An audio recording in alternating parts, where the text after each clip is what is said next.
Assalamualaikum warahmatullahi wabarakatuh. Selamat datang teman-teman sekalian di video kali ini.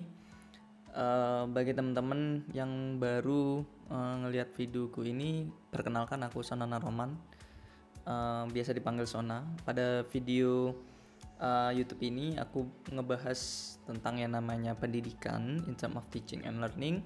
Selanjutnya juga bahas tentang literasi, membaca, menulis. Ya, aku adalah seorang education and literacy enthusiast. Dan juga ngebahas tentang yang namanya life lesson.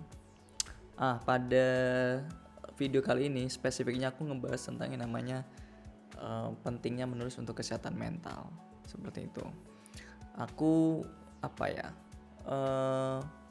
ingin menyampaikan bahwasanya kita mesti lebih aware lagi tentang yang namanya kesehatan mental seperti itu, karena itu penting banget. Dan ya, meskipun aku sebenarnya notabene adalah milenial gitu kan, yang mungkin sedikit resah dengan Gen Z, di mana mereka rentan sekali yang namanya terkena kesehatan mental mereka, atau sedikit-sedikit curhat tentang kesehatan mental, aku kayak gini lah dan seperti itulah.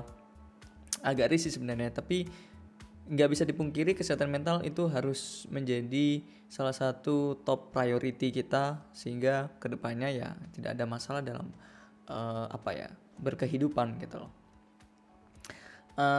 Aku sedikit menyampaikan tentang kasus kesehatan mental ya, dari riset kesehatan dasar pada tahun 2018, bahwasanya sekitar 12 juta penduduk berusia lebih dari 15 tahun itu mengalami yang namanya depresi. Selanjutnya sekitar 19 juta penduduk di Indonesia itu mengalami yang namanya gangguan mental emosional. Nah, itu kasus yang ditunjukkan oleh riset kesehatan dasar. Nah, selanjutnya juga ada kasus bunuh diri nih berkaitan dengan gangguan kesehatan mental ini, yang dilakukan oleh Badan Litbangkes tahun 2016, yakni sebanyak 1.800 kasus per tahun terjadi pada waktu itu. Artinya ya sekitar 5 kasus per hari seperti itu.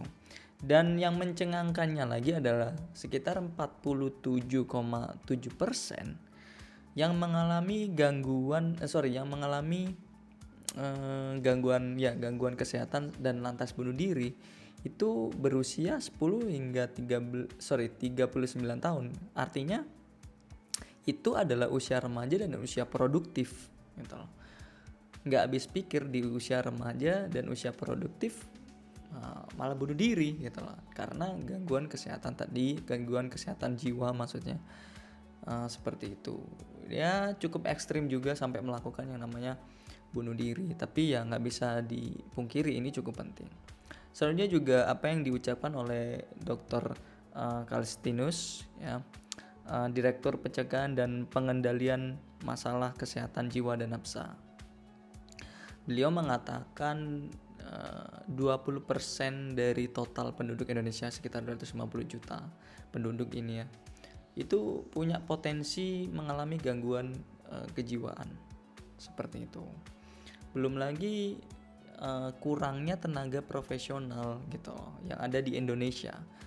Tenaga profesional yang menangani gangguan kesehatan jiwa ini atau kesehatan mental ini ya sekitar 1053 lah jumlahnya gitu. Itu cukup minim ya, artinya ada beban besar yang ada pada tenaga profesional tersebut. Jadi bisa dikatakan satu tenaga profesional itu menghandle sekitar 225.000 kasus kesehatan mental.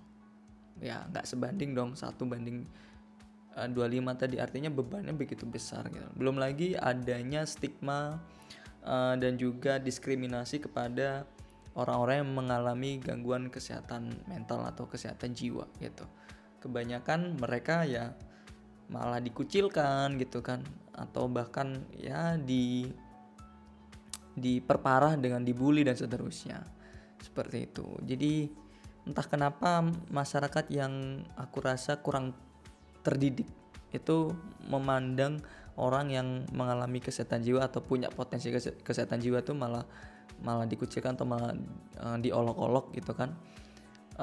Sehingga hasilnya lebih parah lagi, bahkan ekstrimnya yakni bunuh diri tadi seperti itu. Ya memang gangguan kesehatan mental itu ya yang dimiliki oleh seseorang ya latar belakangnya cukup beragam ya gitu loh.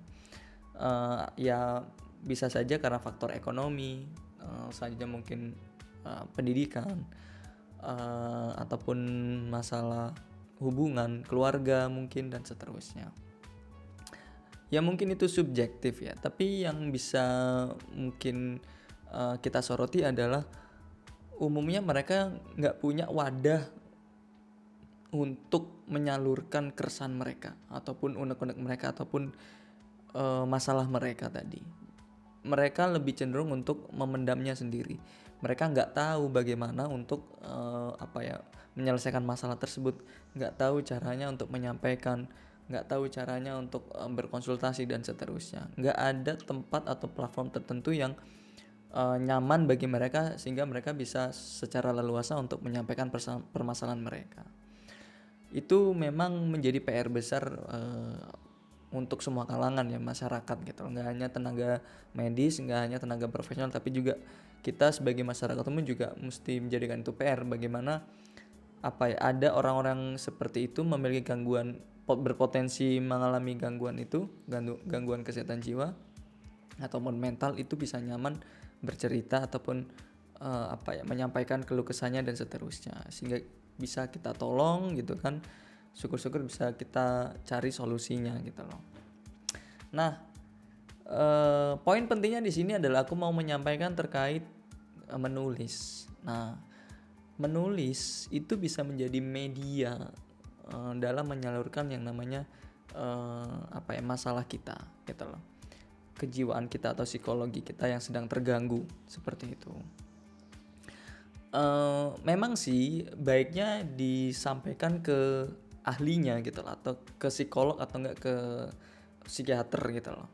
Tapi kalau kita memang merasa belum bisa untuk seperti itu dalam artian menyampaikan ke tenaga profesional psikolog dan psikiater gitu, kita mesti punya wadah tertentu ya kan, yang menurut kita nyaman. Kalau kita nggak bisa cerita ke orang tua, nggak bisa cerita ke teman gitu kan, mungkin kita bisa menuangkannya dengan menulis gitu loh. Jadi menulis ini nggak hanya sekedar untuk berkarya saja, tapi esensinya adalah bisa membantu kita untuk yang namanya mengurangi stres. Means like we use writing activity for releasing the stress or even reducing the stress.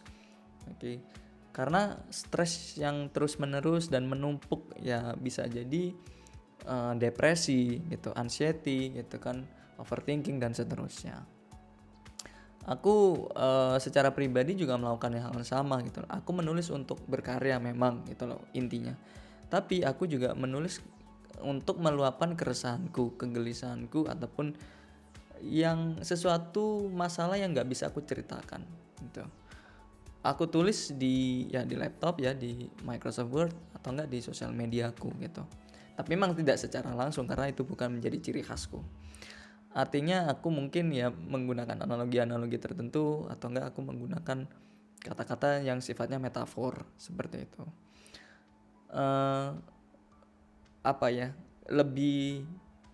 Lebih nyaman menurutku menyampaikan secara demikian. Tapi that's for me. For you maybe it will be different. You can show it directly and really obvious, okay? So everyone will notice when reading your writing gitu.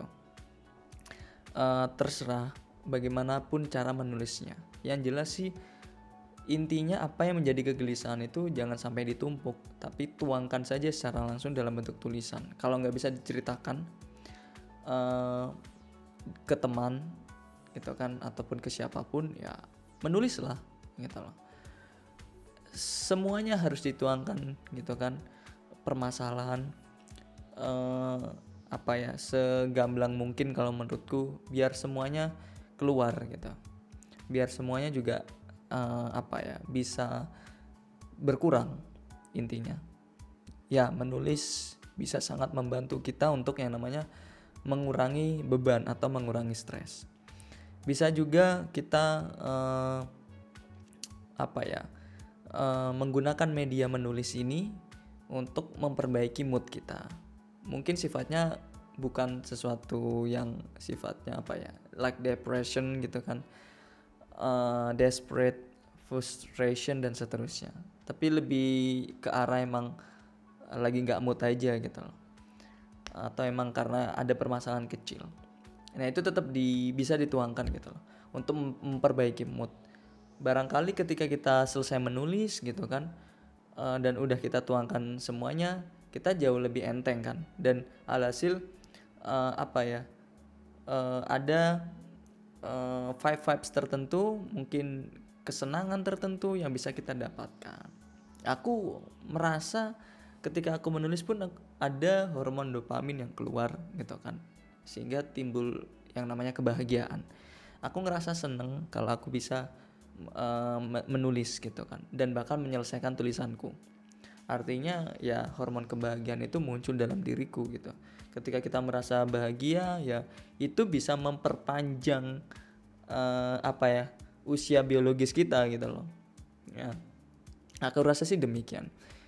Sehingga ya diharapkan umur kita jauh lebih panjang. Ya dari konteks biologi gitu kan. Karena urusan istilahnya umur panjang itu ya yang di atas ya gitu. Tapi yang jelas ini bentuk dari tawakal kita untuk hidup jauh lebih panjang, yakni dengan cara menulis, karena kita mau membuat diri kita bahagia gitu. Dari yang cemberut awalnya gitu kan, atau suntuk banget, terus kita pengen happy ya kan, ya menulis, menuangkan unek-unek kita gitu kan, kegelisahan tadi, dalam bentuk apapun, bisa dalam bentuk cerita ataupun sekedar tulisan yang tanpa arah. Intinya sih menulis, dituangkan gitu. Nggak harus sesuai dengan kaidah menulis yang secara baku ya, atau secara tepat kayak gitu. Nggak harus menulis bebas saja, acak adut itu, ataupun bahkan cenderung nantinya nggak bisa dibaca gitu. Itu nggak masalah, karena menulis itu nggak mesti harus dibaca untuk kasus ini ya gitu loh. Syukur-syukur emang bisa dibaca dan bisa dipublikasikan gitu loh, hasil dari keresahan gitu. Tapi kalau emang tidak, ya at least kita menulis itu untuk diri kita sendiri gitu loh. Kita menuangkan semacam keburukan dalam diri kita gitu kan, biar itu tidak melekat gitu loh, tidak menjadi sesuatu yang membahayakan kita di masa depan. Well, aku benar-benar encourage banget teman-teman sekalian yang nonton ini aware banget dengan kesehatan mental kalian, dengan cara yang namanya menulis. Jadi menulislah, tuangkan segalanya dalam bentuk tulisan tersebut gitu kan. Dan itu tulisan itu nggak harus perfect, tulisan itu nggak harus sampai bisa dibaca, bahkan bisa dalam bentuk karya, nggak harus seperti itu. Tapi menulislah dalam rangka untuk menuangkan segala keburukan yang ada dalam diri kalian, dan menulislah untuk kesehatan mental kalian sendiri, menulislah untuk kebahagiaan kalian sendiri. Itu aja yang bisa aku sampaikan, kurang lebihnya aku mohon maaf, dan sampai jumpa di video berikutnya. Wassalamualaikum warahmatullahi wabarakatuh.